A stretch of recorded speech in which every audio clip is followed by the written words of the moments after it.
reduced. Republicans can win elections by listening to them, but they're not. Congressional Republicans are tonight on the brink of giving amnesty to a huge number of illegal aliens just in time for the fall election. Some of these Republicans are plotting with Democrats to give amnesty to every illegal who originally entered this country as a minor. Potentially, that is millions and millions of people. In return for that, voters would get nothing. No border wall, no reduction in overall immigration rates, no defunding of sanctuary cities, no abolition of chain migration, which is indefensible. Wages will stay low because it turns out supply and demand is real. If you have an overabundance of something, including labor, its value falls. Politically, more states will go the way of California. So what exactly is the point of this? Republican Congressman Steve King of Iowa joins us to explain. Congressman, thanks a lot for coming on. Thanks for having me on. I appreciate it, Tucker.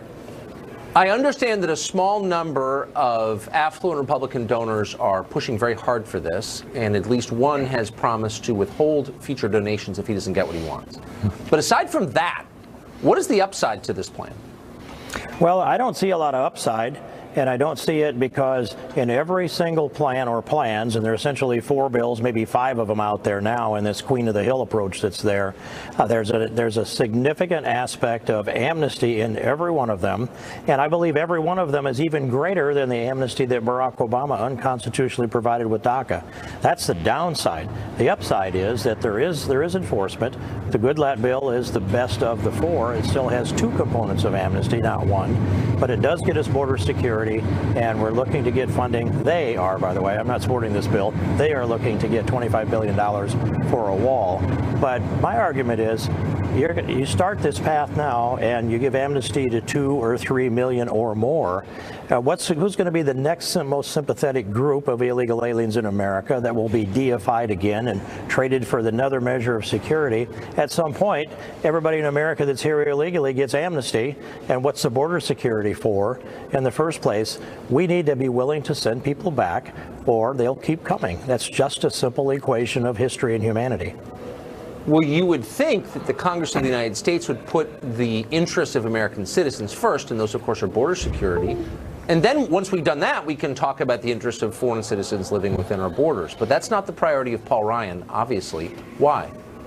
Well, I think he believes in this, and well before he became the Speaker of the House, he and I had a good number of debates on immigration, and he long argued that our birth rate is down in America. We need to bring people in to fill the gap that's created because the birth rate is down, never mind addressing getting the birth rate back up again, and that anytime we bring in immigrants of any kind, they improve our GDP. And I would argue, yes, if any one individual, no matter how much a ward of a state they become, if they actually earned $1, they contributed to the GDP, or if they consume money, they contributed to the GDP. But it doesn't hold up. We need to increase the per capita GDP of our people. We need to restore the respect for the rule of law. And for me, the center of this has always been restore the respect for the rule of law.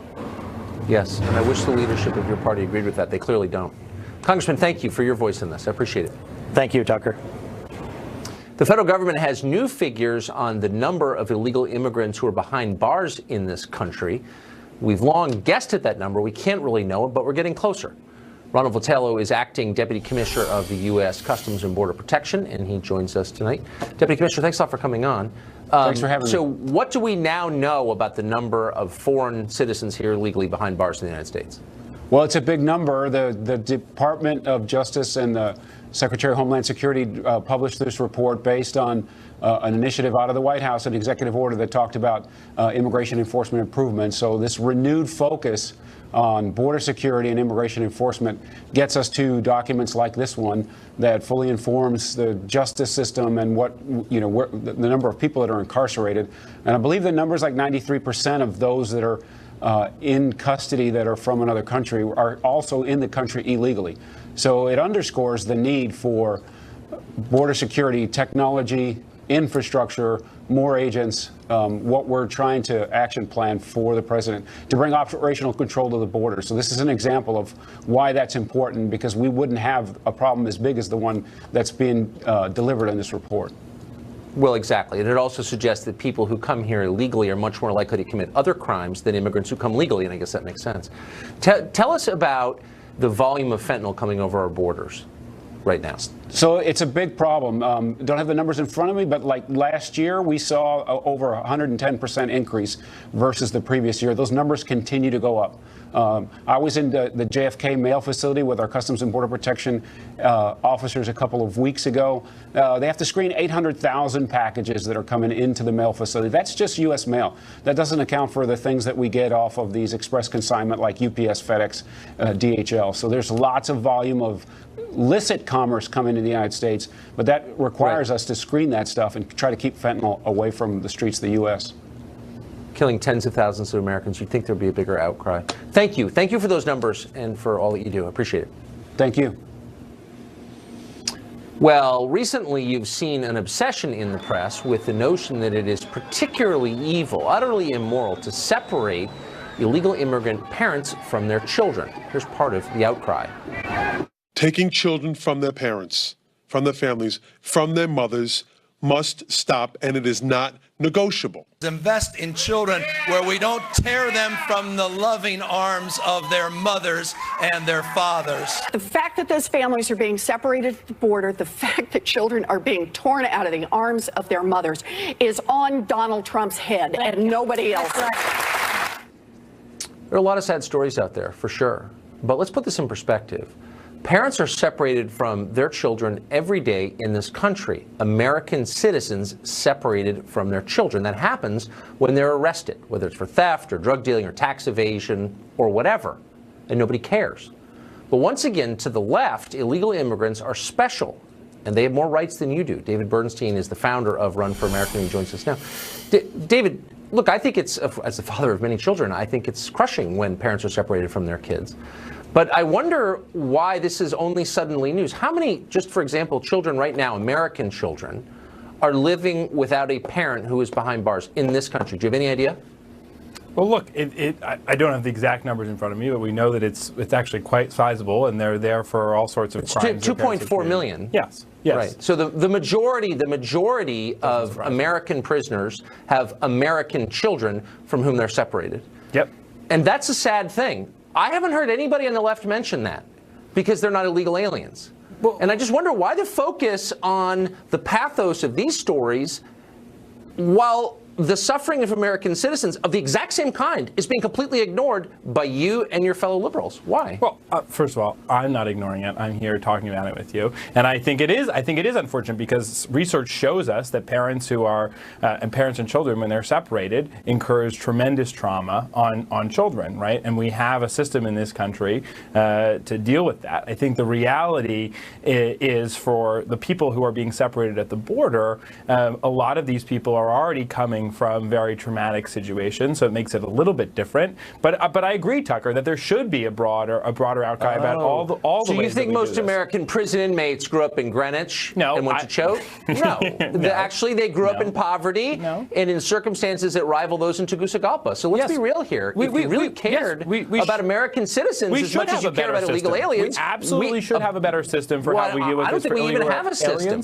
We don't. You're right. We have the foster care system in this country. If you really want to talk about the crisis for I'm very aware of it. And children in this country, the foster care system in this country is riddled with corruption, is crying out for reform. It's one of the many things that we could actually do. We could actually come together on a bipartisan basis, but people are too interested in stoking fear around immigration and issues like this, like you on this show, really? Because I guess I see it. We could actually do together. I see it a little differently because here I am reminding you that the crime that you're so upset about is taking place and hurting Americans, but you don't care. So, for example, I am upset about you had 60,000 Americans die last year of drug ODs. If you saw the same proportion of the leak, Tucker. But we don't care about fentanyl coming over the border. What if the same proportion of illegal aliens were dying? What if illegal aliens were dying of fentanyl, not just dealing it, which they are? If they were dying of it, do you think that we would sit back and say we can't do anything about it? It's a demand problem. I don't think we would, actually. No, absolutely not. And the reality is, Tucker, that I am you. There are Democrats out there who are responding to what they see, and they don't like the fact that children are separated from their parents. I do not think it is a good thing in this country any day when a child and a parent are separated, no matter what country they come from, no matter how they got here. That shouldn't happen, okay? And we should try and do our best to have a system that doesn't allow that to happen.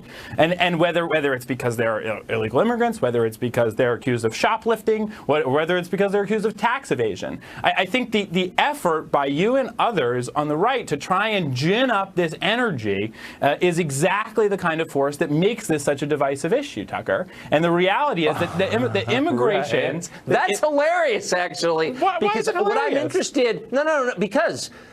I don't find anything about this situation There's a principle at stake here. No, it's hilarious because you and Elizabeth Warren jumping up and down. He's got blood on his hands. It's on his head. This happens every day, and you guys don't care because it's happening to Americans. I care. So let's talk solutions. I'm here to tell you. I've been telling you this whole segment that I care. I haven't. Yeah, I don't think you've actually been raising much of a hue and cry about this. When tax evaders go to jail and leave their small kids at home, it's like, that's fine. That's the price you pay when you commit a crime. So what is the answer? That if you have a small child at home and you commit a crime, we don't incarcerate you? I mean, is there a simple solution that I'm missing because I'm ginning up fear or evil? I mean, what is the solution exactly? There's absolutely not a simple solution, Tucker, to this problem. Then why are you pretending there is? Why are you pretending there is? You and Elizabeth Warren. Excuse me. Like I never said there's a simple solution to this problem because this is certainly not a cut and dry problem. What we could do in this country, is have a different system for how we look at criminal justice, for instance. And the president, who's been eager to pardon people who Kim Kardashian puts in front of him,